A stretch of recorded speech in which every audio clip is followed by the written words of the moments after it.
உள்ளடக்கி இருக்கிற பருவம். எதுவுமே தெரியாம உலகத்துல பிறகு குழந்தை பிறக்கிற நேரத்தில் ஏதாவது தெரியும், ஒரு அறிவில்ல.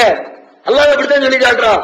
பலகீனத்திற்கு மேல் பலகீனமாக பெற்றெடுத்து உங்க தாயுடைய வயிற்றுல நீங்க வந்தீங்க, ஒன்னும் தெரியாம வெளியே வந்தீங்க. ஏதாவது தெரியுமா? சாப்பிட தெரியுமா? குடிக்க தெரியுமா? தூங்க தெரியுமா? தேவைகளை சொல்ல தெரியுமா? அழ மட்டும்தான் தெரியும். அழுகையை தவிர வேற ஒண்ணும் தெரியாது. வயிறு பசிக்குதா நீச்சு நீச்சு கத்த வேண்டியது. வயிறு பசிக்கு பாருதான் கேட்க தெரியுமா? எறும்பு கடிச்சிருச்சா எறும்பு கடிச்சிருச்சு தட்டி விடுன்னு சொல்ல தெரியுமா? அழத்தான் தெரியும். சரி தூக்கம் வருது தொட்டில போடுன்னு சொல்ல தெரியுமா? அழத்தான் தெரியும். ஒண்ணுக்கு போயிடுச்சு ஈரமா இருக்குது நெச நெசன் இருக்குது தொட்டில மாற்றி போடுன்னு சொல்ல தெரியுமா? அழத்தான் தெரியும். அழுகையை தவிர வேற ஒண்ணுமே தெரியாது. பலகீனத்திற்கு மேல் பலகீனம். பிறருடைய உதவியும் ஒத்துழைப்பும் இல்லை என்று சொன்னால் அந்த நிமிஷத்துல அந்த புள்ள மூத்து. அப்ப அந்த பிள்ளையை பராமரிச்சு ஒரு கோழி தன் குஞ்ச பொத்தி பொத்தி பார்க்கிற மாதிரி பார்க்கக்கூடிய ஒரு தாய் வேணும். அது பெத்தெடுத்தவர்களாகத்தான் முடியும். அதனால எதுக்கு பெத்தெடுத்தவர்களாக முடியுதுன்னா, ஒரு பொருள் நம்ம கையில கிடைக்குதுங்க, பயங்கரமா கஷ்டப்பட்டு உழைச்சி சிரமப்பட்டு பல வருஷம் காத்திருந்து கையில கிடைச்சதுன்னா அதை அப்படியே பொத்தி பொத்தி வச்சிருப்போம். அது கெட்டு போயிடக்கூடாது நினைப்போம். அந்த பொருளை குழந்தை என்ற அந்த பிஞ்சு உள்ளத்தை பிஞ்சு உடலை பாதுகாக்கணும்ன்றதுக்காக வேண்டித்தான் அவ்வளவு கஷ்டத்தை அல்லாஹ் கொடுக்கிறான். எதுக்கு? அல்லாஹ்ட்ட நினைச்சா ஒரு நாள் கொடுக்க முடியுமா இல்லையா? ஒரே மாசத்துல பிள்ளைய கொடுக்க முடியுமா இல்லையா? ஏன் 10 மாசம்? எதுக்கு அவ்வளவு சிரமம்? சரி 10 மாசம் உள்ளுக்குள்ளதான் இருந்துச்சு, அதுக்கு பிறகு ரொம்ப சிம்பிளா தூக்கி உள்ள இருந்து வாந்தி எடுக்கிற மாதிரி வாயில விரல விட்டு வாந்தி எடுக்கிற மாதிரி சடக்கு எடுத்து கொடுக்கிற மாதிரி ஒரு சிம்பிளா பண்ணி விட்டானா இவ்வளவு கஷ்டம். ஏன் இந்த கஷ்டம்?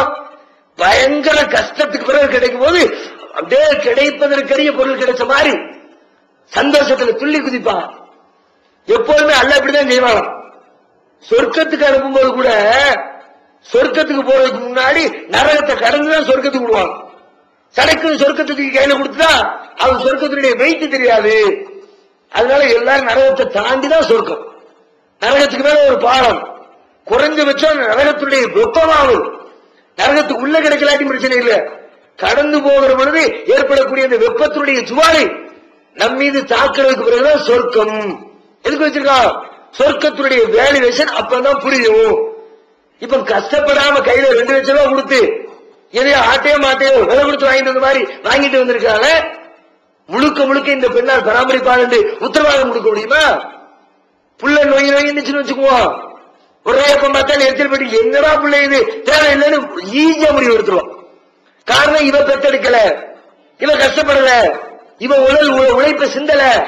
பிள்ளையுடைய வாழ்க்கை நாசமா போயிடும். வாடகை தாய் முறைக்கு போனா புள்ள கெட்டு போயிடும். பெத்து கொடுத்தவன் நோயாளி ஆயிடுவா. சரி அதை விடுங்க, 2 பேரும் சேர்ந்து இருக்கும் போது வாடகை தாய் ஏற்படுத்துறாங்க. வாடகை தாய் வயிற்றுல புள்ள 4 மாசத்துல இருக்குது. அப்பம் பார்க்க புருஷனும் முன்னாடி மத்தியில சண்டை வந்து 2 பேரும் விவாகரத்து ஆயிடுச்சு. பிள்ளை எங்கொண்டு கொடுக்க? இவன் என்னத்தை பெருசா கொடுத்தான்? என்ன உயிரினு தானே போகுது, போயிட்டு போகுதுன்னு போய்கிட்டு இருப்பான். அந்த பொம்பளை என்னத்தை கொடுத்தா? கருமுட்டையை தானே கொடுத்தா? ஏன்னா பெருசு பெரிய இதா இல்ல உலகத்துலதான் போயிட்டு போகுது. போயிட்டானா வயிற்றுல வச்சிருக்கிறவன் நடுரோட்ல நிற்கணும். எத்தனை கேஸ் அப்படி? இப்ப சமீபத்தில் 2 மாசத்துக்கு முன்னாடி குஜராத்ல மஞ்சின்னு ஒரு பொம்பளை பிள்ளையை பெற்றுட்டு கோர்ட்டுக்கும் கேஸ் நடந்துகிட்டு இருக்கான். ஆக்சுவலி இந்த வாடகை தாய் முறை என்பது அரசாங்கத்தின் இந்திய அரசின் சார்பில் அனுமதிக்கப்பட்டதில்லை. ஜப்பான்ல இருந்து ஒரு ஃபேமிலி வந்திருக்கு, புருஷன் முன்னாடியும் 10 லட்சம் ரூபாய் விலை பேசியிருக்காங்க. 10 லட்சம் அமௌண்ட் எல்லாம் பேசி முடிச்சு சோதனை முறையில அந்த குஜராத்தில் இருக்கிற ஒரு பெண்ணுடைய வயிற்றுல பிள்ளைய வளர விட்டாச்சு. 4 மாசத்துல புருஷன் முன்னாடிக்கு சண்டை, விவாகரத்து. இவன் நடுவில் நிற்கிறான். இப்ப தீர்வு என்ன? இந்த பிள்ளைய தூக்கி பிள்ளைய கொண்டு கொடுக்க எனக்கு வேண்டாம்னு சொல்லிட்டான், அவனும் வேண்டாம்னு சொல்லிவிட்டான். அவன் பிள்ளைய நம்ம இதுக்கு சொல்லணும்னு அவன் நினைக்கிறான். பிள்ளைய தூக்கிட்டு ஊருக்கு போனா ஊருக்காரன் என்ன சொல்லுவான்? எப்படி பிள்ளைய கொண்டு வந்திருக்கிற, நல்லவராத்தானே இருந்த, ஊருக்காரன் ஏச்சு பேச்சு வாங்கணும். அல்லது என்ன பண்ணணும்? பிள்ளைய தூக்கி குப்பையில போட்டுட்டு தமிழ்நாடு அரசு தொட்டில் குழந்தை திட்டத்தை ஆரம்பிச்சிருக்கிற அதுக்கு ஒண்ணு எக்ஸ்ட்ரா அனுப்பி வைக்கணும். குப்பை தொட்டிக்கு புள்ள போகுது. எவ்வளவு பெரிய சமுதாய கேடு! குழந்தைகள் அனாதைகளாக தவிப்பதற்கு வாடகை தாய் முறையில கோளாறு இருக்குது. அது மட்டும் இல்ல, கொஞ்ச காலத்துக்கு பிறகு பிள்ளைய பத்தி கேள்விப்பட்டு புள்ள நல்லா இருக்கான்னு தெரியுதுன்னு வச்சுக்கோ, ஒரு 10-20 வருஷத்துக்கு பிறகு நல்ல சம்பாதிக்கிறான்னு நான் தான் உன்னை பெற்ற ஆத்தாண்டு வந்து சேர்ந்துட்டாங்க, என்ன பண்றது? அங்கே பஞ்சாயத்துல பிரச்சனை பின்னாடி 20 வருஷத்துக்கு பிறகு கூட பிரச்சனை வர்றதுக்கு வாய்ப்பு இருக்குத. அதையாவது விடுங்க. புள்ள வந்து பொதுவாகவே எல்லாரும் தாயை மதிக்கணும், தாயில் சிறந்த கோவிலும் இல்லைன்னு எல்லாம் மற்ற மக்கள் வந்து சில பழமொழிகளை எல்லாம் ஏற்படுத்துற அளவுக்கு ரொம்ப தாயை மதிக்கணும்னு சொல்றாங்க. இஸ்லாமும் தாயை மதிக்க சொல்லு. தாய் ரொம்ப உயர்வானவள், ரொம்ப நீ மதிக்கணும், நன்றி கடன் பட்டிருக்கிற, அல்லாவுக்கு நன்றி செலுத்து, உன்னுடைய பெற்றோருக்கு நன்றி செலுத்து, அப்படிலாம் குர்ஆன்ல எல்லாம் சொல்லி காட்டுறான். எதுக்கு தாய்க்கு நன்றி செலுத்தணும்? அது அல்லாஹ் விளக்குறான். அவ கஷ்டப்பட்டு சுமந்தா, கஷ்டப்பட்டு பெற்றெடுத்தா. ஹமலத்துஹு உம்முஹு குர்ஹன் வவலஅத்துஹு குர்ஹா, பலகீனத்திற்கு மேல் பலகீனமாய், சிரமத்திற்கு மேல் சிரமத்தை அனுபவித்து உன்னை சுமந்தால், உன்னை பெற்றெடுத்தால், அவ்வளவு கஷ்டப்பட்டு பெற்றெடுத்த தாய்க்கு நீ நன்றி விடவனா இருக்க வேண்டாமா? அதனால தாய் சொல்றதை கேளு, தாய் முன்னாடி எடுத்தெறிஞ்சு பேசாத, தாயை சீனு கூட சொல்லாத. குர்ஆன்ல அல்லாஹ் ரப்பல் ஆலமீன் சொல்லி தரான். இது எந்த தாய்க்குள்ளது? சுமந்த தாய்க்கு தானே. இப்ப புள்ள எந்த தாய்க்கு நன்றி செலுத்திக்கிட்டு இருக்கிறான்? சுமக்காத தாய்க்கு தானே. சுமக்க போய் நீ நன்றி ஆயிருந்தா, இப்ப சுமக்கவே இல்லை, இவனுக்கு நன்றி செலுத்திக்கிட்டு இருக்கிறான். அடுத்தவனுக்கு சேர வேண்டிய நன்றி தட்டி பறிப்பது மோசடி இல்லையா? அடுத்தவனுக்கு போய் சேர வேண்டிய பாராட்டுகளை, அன்பளிப்பை, பரிசை எனக்கு கொடுன்னு கேட்கிறது ஏமாத்து வேலை இல்லையா? ஒண்ணுமே செய்யாம காசை மட்டும் கொடுத்துட்டு உனக்கு நன்றியை நீ எதிர்பார்க்கிறீ, எப்படி? இது மோசம். ஒருத்திக்கு கிடைக்க வேண்டிய இன்னொருத்தி தட்டி படிக்கிறா. இப்படி நிறைய இந்த சிஸ்டத்தை ஏற்றுக்கொள்வதனால் வாடகை தாயை ஒத்துக்கொண்டால் ஏற்படக்கூடிய கோளாறு நூற்றுக்கணக்கில் இருக்குது. ஒரு நல்ல வழிகாட்டக்கூடிய வேதம் என்று சொன்னால், புத்தகம் என்றால் என்ன செய்யணும்?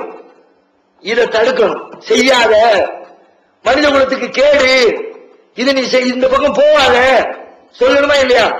குர்ஆன் சொல்லி இருக்கா. அப்படி குர்ஆன் ஆய்வு செஞ்சு பார்த்தா அதையும் விட்டு வைக்கல குர்ஆன்.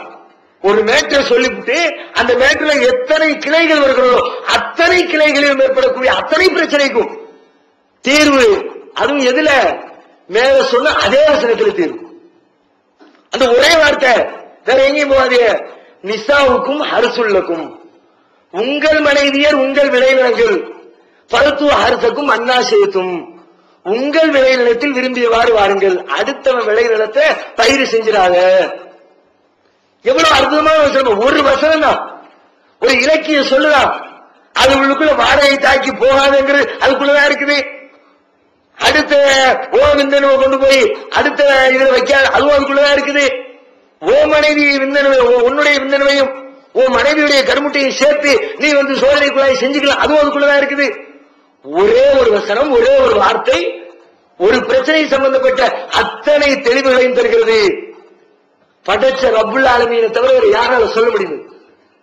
இதை பத்தி தெரிஞ்ச ஒருத்தரை தவிர வேற யாருக்கும் சொல்ல முடியும்?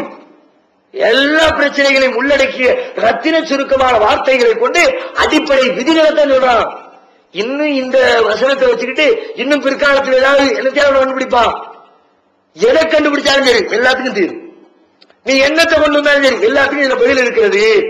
பதில் இல்லாமல் எதுவுமே இல்லை. சவால் விடுது. என்ன வேணும் வந்து கேளு. நான் சொல்லாம ஏதாவது இருக்குதா? என்னுடைய வழிகாட்டுதல் இல்லாம ஏதாவது இருக்குதா? குர்ஆன் ரொம்ப தெளிவாக உலகத்திற்கு தன்னை அறிமுகப்படுத்துகிறது. அது மட்டும் இல்ல, மருத்துவத்துறைக்குள்ள நுழைஞ்சோம்னா இப்படி எக்கச்சக்கமா எத்தனையோ தானம் செய்யறோம். உடல்ல இருந்து உறுப்புகளை தானம் செய்யறோம். கிட்டத்தட்ட 20க்கும் மேற்பட்ட உறுப்புகளை வந்து உடல்ல இருந்து ஒருத்தர் உடம்புல இருந்து இன்னொருத்தர் உடம்புக்கு டிரான்ஸ்பர் பண்ணலாமா. ரத்த தானம் செய்கிறோம், கண் தானம் செய்யலாம், ஈரல் தானம் செய்யலாம், நுரையீரல் தானம் செய்யலாம், கிட்னி தானம் செய்யலாம். 20க்கும் மேற்பட்ட பொருட்களை ஒருத்தர் இன்னொருத்தருடைய உடம்புக்கு டிரான்ஸ்பர் பண்ணலாம். இன்றைக்கு நவீன மருத்துவம் வளர்ந்திருக்கிறது, அந்த நிலையை அடைந்திருக்கிறது. 1400 வருஷத்துக்கு முன்னாடி உண்டா? அங்க ரத்தத்தை எடுக்கிறதே தெரியாது. ரத்தம் கொட்டுறது மட்டும்தான் தெரியும். குத்துனா ரத்தம் வடியுது, கள்ளத்துக்கு போட்டா ரத்தம் ஓட்டுது, கொட்டுறது மட்டும்தான் தெரியும், எடுக்கிறது தெரியாது. எடுப்பதே தெரியாது இருந்த காலத்தில் அதை எடுப்பதையும் எடுப்பதை பிறருக்கு கொடுப்பதையும் பற்றி ஒருவரால் சொல்ல முடியுமா? திருமறை குர்ஆன்ல கேட்டா அதையும் சொல்கிறது. அதை எவ்வாறெல்லாம் விளக்குகிறது என்பதை இன்ஷா அல்லாஹ் வரக்கூடிய நாட்களில் தொடர்ந்து பார்ப்போம்.